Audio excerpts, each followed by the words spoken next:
Okay, so imagine this, right? You're at home, maybe just relaxing for the evening. Phone rings.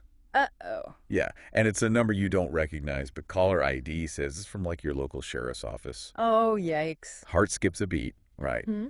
So you answer cautiously, and there's this like stern voice on the other end. Oh, no. Yeah, they tell you there's a warrant out for your arrest. Hmm. You missed jury duty, they say, Oh, wow. but you know you never received a summons. That's a scary situation. That feeling of dread, that pit in your stomach, that's exactly what scammers prey on, yeah. They exploit our fear, especially when it comes to legal matters. And that's exactly what we're diving into today. The increasingly sophisticated world of scams. We'll unpack how these con artists operate, share real-life stories, and equip you with the knowledge to protect yourself and your loved ones. We'll be exploring the psychology behind these scams, dissecting the techniques used to manipulate and deceive, and providing you with practical steps to stay one step ahead. So get ready for a deep dive into the dark side of deception. Trust me, you won't want to miss this. And hey, while you're at it, hit that subscribe button for more deep dives on fascinating and sometimes unsettling topics. Knowledge is power, and in this case, it can be the difference between falling victim and safeguarding your well-being. Okay, let's jump right in with a story that'll make you think twice before answering the phone. This one comes from Teresa, a crime junkie fan just like you. Oh, wow. She and her husband, Colton, experienced a scam so convincing it almost cost them thousands of dollars. This is a perfect example of how scammers use sophisticated tactics to exploit our trust, especially in authority figures. It all started with a voicemail, right? Seemed pretty harmless. They Ugh. got a message from what appeared to be their local sheriff's office. Being diligent, they checked the number online, and it matched up. That's smart. Always good to verify information, but as we'll see, even that's not always foolproof. Exactly. So Colton, feeling a bit uneasy, calls the number back, and he gets transferred to an Officer Smith, who informs him about this warrant. This is where the scammer starts building that sense of urgency and fear.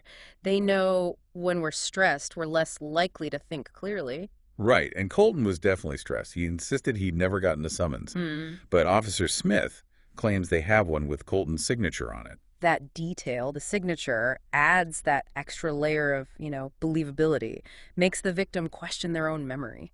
And Teresa, being the awesome crime junkie fan that she is, immediately goes online. She's trying to verify Officer Smith's identity, Mm. and guess what? She finds an article mentioning him at the sheriff's department. This is what makes these scams so dangerous. They weave a web of deception that's hard to see through, using real information, real names, real details. It all seems to check out, right? Yeah, very plausible on the surface. That's how they hook you. And then Officer Smith offers Colton a way out. Says he can avoid arrest by going down to the station to clear things up. Even suggests that Colton could preemptively pay bail, avoid being booked and held in a cell. So they offered this seemingly simple solution. They're preying on Colton's desire to resolve the situation quickly, avoid more trouble. Of course, Teresa and Colton want this nightmare over with.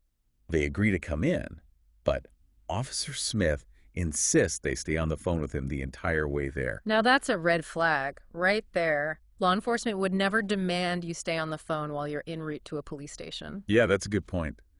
I guess in the heat of the moment, they didn't think of that. Then another twist.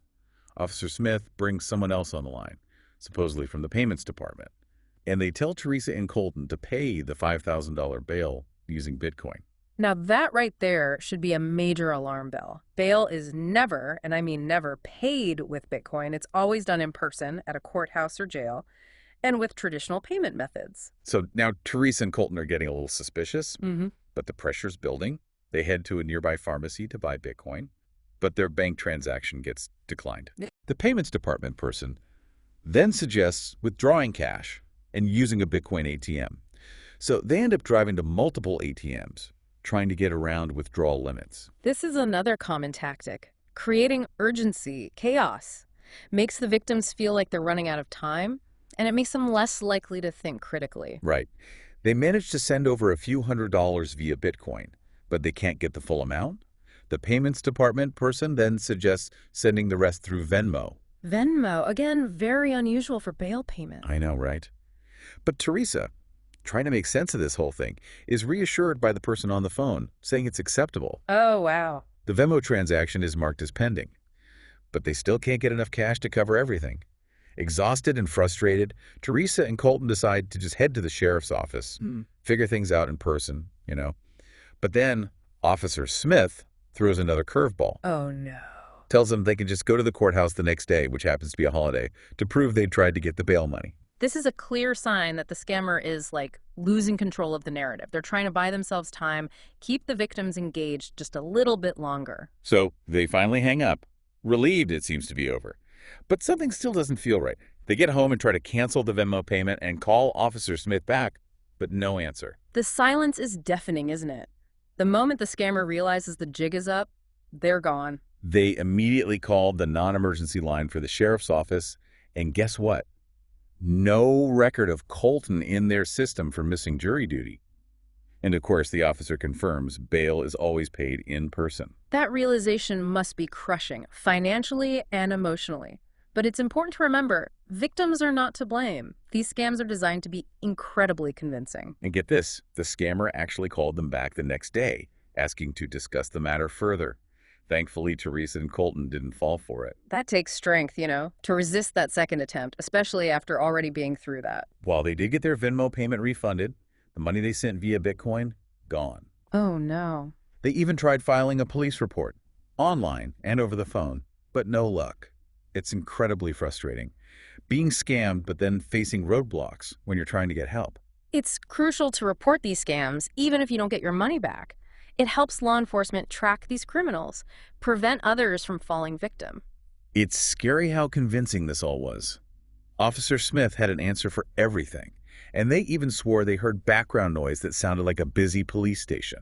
That's how they make it so effective. They use technology to create that air of authenticity, spoofing phone numbers, incorporating realistic background noise. They're masters of manipulation. So what are the key takeaways from Teresa and Colton's experience? First of all, law enforcement will never call you to warn you about a warrant. Right. They'll never demand immediate payment over the phone, especially through things like Bitcoin or gift cards. Okay, makes sense. What else? Always verify phone numbers independently. Don't just call back the number on your caller ID. Look up the official number for the organization and call that directly. Great point. Something we can all do. Absolutely. And if you're ever unsure, if anything feels off, trust your gut. Hang up and call a verified number. Better safe than sorry. Our next story, it takes us into the world of online relationships. Shows how scammers prey on vulnerability and exploit our desires for connection, and also financial security. Yeah, this one's about a young woman, Ruth. She found herself at a crossroads, kind of a tough time in her life. Went through a breakup, dropped out of college, and was struggling financially, feeling lost, desperate for change. She turned to a website called Seeking Arrangements. For those who might not know, Seeking Arrangements connects wealthy individuals, sometimes called sugar daddies or sugar mommies, with individuals seeking financial support and, well, companionship. Those are sometimes called sugar babies. Yeah, it's a controversial topic, no doubt. We're not here to debate the ethics of, sugar dating. But this story shows how scammers lurk everywhere online, even on platforms designed for specific types of relationships. Absolutely, and it really underscores how important it is to be cautious, especially with online interactions involving finances, personal information, things like that. Right. So Ruth creates a profile and starts getting messages. Yeah. One man, who she calls Mr. Seeker, catches her eye. He's a bit younger than the other men contacting her, claims to work in tech, and promises a pretty generous allowance. He seems, well, different, more genuine maybe. This is a classic tactic, creating a persona that's attractive, relatable. They tailor their approach to appeal to the victim's desires and vulnerabilities. Right. So they talk for about a week, texting, even a couple of phone calls. Everything seems normal, friendly, even a little flirty at times. No red flags, really. That initial trust building is so important for the scammer. They want the victim to be comfortable, drop their guard before they, make their move. Then Mr. Seeker asks for Ruth's PayPal info, says he wants to send her some money. That generosity, it's often the bait. Makes the victim feel like they're getting something valuable, so they might overlook doubts they have. He even sends her a screenshot of a pending transfer, like $1,500. Looks totally legit. But then, boom, the tone changes. Mr. Seeker accuses Ruth of trying to scam him, demands she prove she's sincere. This is a manipulation technique sometimes called flipping the script. The scammer becomes the victim, puts the real victim on the defensive. It's like, whoa, where did that come from? Ruth is completely confused. He tells her to buy him a $50 Steam gift card. Says it's a way to show she's genuine, that he can trust her. Gift cards are a favorite tool for scammers because they're untraceable. Once those codes are given out, the money's gone, almost impossible to recover. So Ruth, she's feeling the pressure, Yeah. and hoping to get that $1,500. She goes and buys the gift card. At this point, the victim is often driven by a mix of fear, hope, and vacancy. They're desperate to believe those promises. She calls Mr. Seeker, gives him the code, and waits for that PayPal transfer. But instead, he praises her for following through.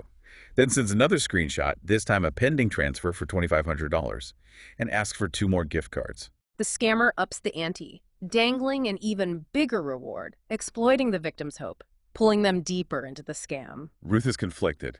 She's already out $50, and now he wants more. But that $2,500 seems so close, she talks herself into it, goes back, buys the gift cards, and sends the codes.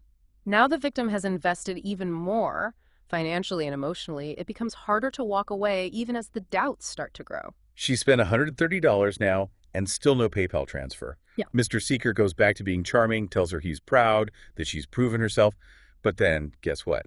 He asks for another gift card. These demands, they rarely ever stop. The scammer keeps pushing as long as the victim keeps giving in. Ruth hesitates this time.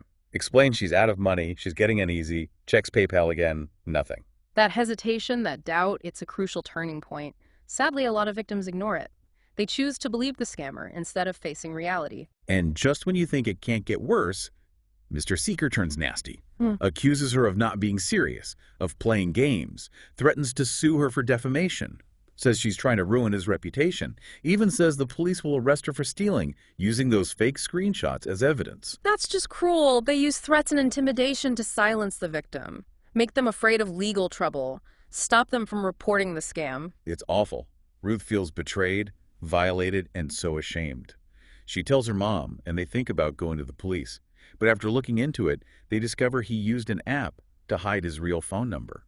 It's impossible to track him. They feel defeated. Don't file a report. Sadly, many scams go unreported. This lets these criminals keep operating. Shame and embarrassment stop victims from getting justice or even talking about what happened. Ruth tried to get help from the Seeking Arrangement site, but they say it's not their problem, basically. That they're not responsible for what happens between their members. This shows how important it is to know the risks of any online platform, especially those involving money or personal relationships. Huh. Do your research, be aware of the potential dangers, and put your safety first. Always. Ruth, even after all this, she wants others to learn. She knows there's a stigma with sugar dating, but she wants people to tell someone they trust about their online activities. If you're thinking about this kind of relationship, be extremely careful, she says. It can be a dangerous world, and meeting in person, well, it can be risky. Put your safety and your finances first. That's a powerful message. Telling someone you trust can give you support and help you spot red flags. You are not alone. Seeking help is strong, not weak. Ruth's story reminds us that scammers are masters of disguise, experts at playing with emotions and taking advantage. Up next, we'll hear from someone who works right here in the true crime world. An AudioCheck employee who almost fell for a job offer scam.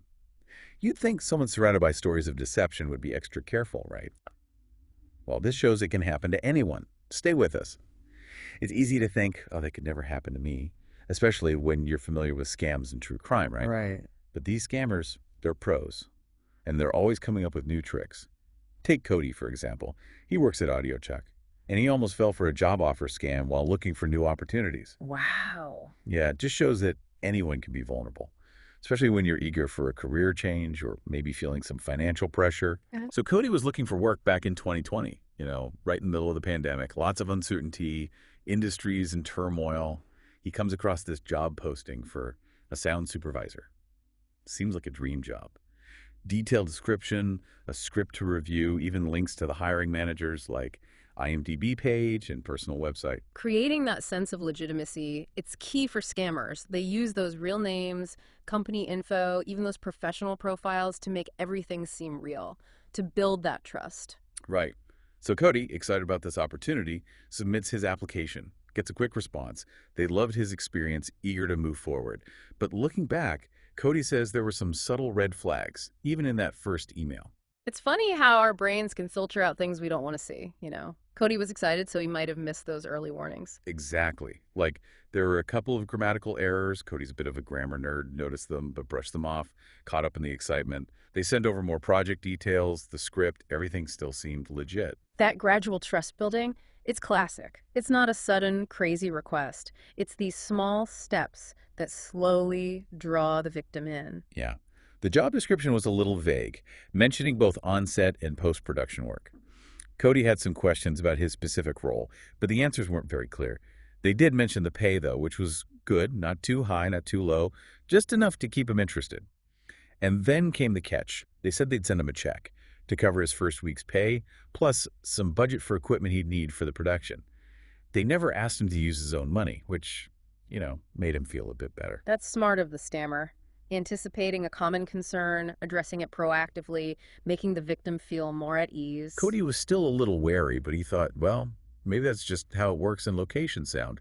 So he waited for the check. It arrived with a real tracking number, looked official. His name, the company name, the right amount, everything seemed okay. They go to great lengths to make that check look real, knowing that physical evidence can be very convincing. But there was this one tiny detail that bothered him. A misprinted number on the check, slightly tilted compared to the other numbers. That small thing set off alarm bells. That attention to detail is so important. Scammers often slip up, and if you're paying attention, you can spot those mistakes. Cody decided to cash the check, but kept a close eye on his bank account. A few days later, still feeling uneasy, he called his bank, reported the check as fraudulent, withdrew all his money, closed the account, just to be safe. That's smart. Better safe than sorry. You can always open a new account, but getting your money back, that's a whole other story. Exactly. Then Cody did some digging, contacted the real production company through their website, found out they had nothing to do with the job posting. The scammer was just using their name and online presence to create this whole facade. That's so sneaky. Not only does it hurt the victims, but it also damages the company's reputation. Makes people wary of real opportunities. Absolutely. Cody didn't stop there. He reported the scam to the FTC, the freelance website where he found the posting, even warned other potential victims online. It's so important to take those steps. It raises awareness, protects others, and you never know. It might even help catch the criminal. The Zoom call with the hiring manager never happened. And thankfully, Cody didn't lose any money. But it left him thinking, what was the end game? Like, if he'd bought the equipment, what would the scammer have gotten? Well, in these scams, they often tell the victim to send some of the money back, maybe to cover expenses or fees. By the time the bank figures out the check is fake, the victim is on the hook for the whole amount, and the scammer's gone with the money they tricked them into sending. Wow, so sneaky. Even though Cody avoided this scam, it's a reminder to trust your gut. If something feels off, no matter how small, investigate it. He wants everyone to be careful, especially when job hunting. Research those companies, look at those checks closely, verify everything, and never, ever send money back to an employer after depositing a check. Great advice. If it sounds too good to be true, it probably is. Don't let excitement cloud your judgment. Cody's story brings us to our last scam for today, one that hits close to home. It involves people pretending to be AudioChuck employees, targeting crime junkie fans with fake job offers and invitations to, like, exclusive events. That's scary. It plays on the trust fans have for the podcast and its hosts. It takes advantage of people's interest in true crime, wanting to be a part of something they love. One scheme involves inviting folks with big online followings to be part of fake Facebook Live events with Ashley Flowers, offering thousands of dollars, too. During a Zoom call, they'll ask the victim to change their Facebook settings, supposedly to allow monetization, then try to get access to their account. That's why you got to be so careful about who you give access to your online accounts. Once they're in, they can lock you out, steal your info, use your account for bad things. We actually have an example of someone who almost fell for this. Sophia Okita, a news anchor in Houston, was contacted, offered this fake event opportunity.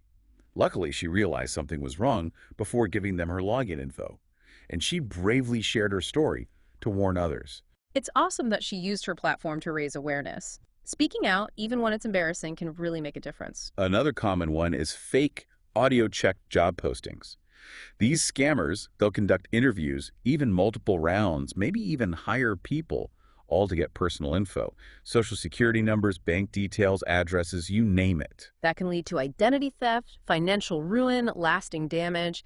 Be extremely cautious when sharing personal information online, especially during job applications. So how can you protect yourself from these AudioChuck scams? First, know that real AudioChuck emails come from an audiochuck.com address. Watch for misspellings, any variations. Double-check that reply to field. Make sure it matches the sender's address. Those little details can be giveaways. Scammers often hope we won't notice those fake addresses. Legit AudioChuck interviews. They have multiple virtual meetings with cameras on, assessments, final in-person interviews in Indianapolis. They'll fly you out, cover the hotel, never ask for your money during the process. Transparency is so important. If a company's being secretive about their hiring, that's a red flag.